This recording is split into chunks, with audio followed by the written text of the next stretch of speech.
বিয়ের আগে বউরে বলে দিবেন, শোনো বউ, আমি কিন্তু বড় তেড়া যুবক, আমি কিন্তু 2 নম্বর পথে কামাই করব না।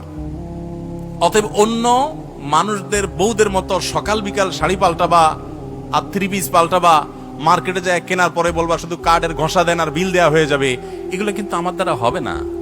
আমি কিন্তু হালাল খোর, আমি হারাম খোর না। বলা যাবে না ইনশাল্লাহ? হবু বউরে বলে দিতে পারবেন না?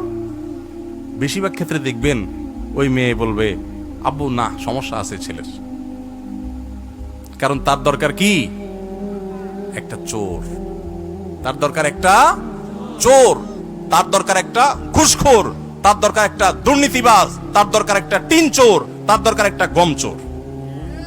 সে সৎ মানুষ পছন্দ, আপনি সাথে সাথে সেজদা পড়ে যাবেন, যাক একটা চোর প্রিয় মানুষ থেকে আল্লাহ আমাকে মুক্তি দিছে। একটা সৎ মানুষ খুঁজবেন, চেষ্টা করা যাবে না ইনশাআল্লাহ। অসৎ হওয়ার জন্য যোগ্যতা লাগে না, অসৎ হওয়ার জন্য যোগ্যতা, চোর হওয়ার জন্য যোগ্যতা লাগে না, সৎ হওয়ার জন্য যোগ্যতা লাগে।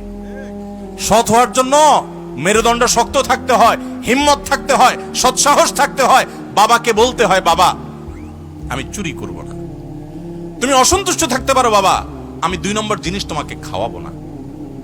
আমাকে অন্যদের উদাহরণ দিবা না, আমাকে সৎ মানুষের উদাহরণ দাও। যুবকরা বলা যাবে না বাবাকে ইনশাআল্লাহ? বেয়াদবি করা ছাড়া সুন্দরভাবে বলা যাবে না। আল্লাহ আমাদের সবাইকে তৌফিক দান করুন।